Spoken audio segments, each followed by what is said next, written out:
पाकिस्तान ने भारत के 6 जहाज गिराए जिसमें 4 राफेल थे। दोबारा ऐसी हरकत की वो सबक सिखाएंगे कि कानों को हाथ लगाओगे। वज़ीर आज़म शहबाज शरीफ का नौजवानों के आलमी दिन के मौके पर तकरीब से खिताब। कहा अफवाज पाकिस्तान ने 6 और 10 मई को दुश्मन को कारी ज़रब लगाई जिसको दुश्मन हमेशा याद रखेगा। सिंध तास मुआहदे के तहत भारत पाकिस्तान का पानी नहीं रोक सकता। भारत पाकिस्तान के पानी की एक बूंद भी नहीं छीन सकता। पाकिस्तान का मुस्तकबिल नौजवानों के हाथों में है। होनहार नौजवानों को मेरिट पर 1 लाख लैपटॉप बिला सूद दिए जाएंगे।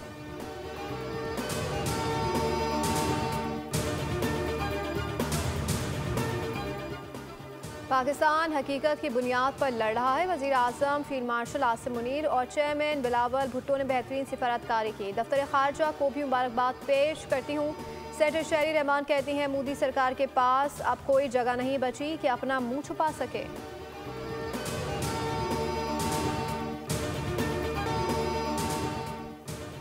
लाहौर के मुख्तलिफ इलाकों में हल्की बारिश के बाद मौसम खुशगवार। महकमा मौसमियात के जुड़वा शहरों समेत मुख्तलिफ इलाकों में गरज चमक के साथ बारिश की पेशगोई। आज इस्लामाबाद, पंजाब, बलाई खैबर पख्तूनख्वा और कश्मीर के चंद मकामात पर बारिश मुतवक्के। मानसून बारिशों का 7वां स्पेल कल से शुरू होगा।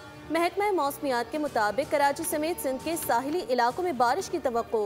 गिलगित बल्तिस्तान में मौसम गर्म और मतला जुज़वी अबर आलूद रहेगा, जबकि आज़ाद कश्मीर में तेज हवाओं और गरज चमक के साथ बारिश का इम्कान।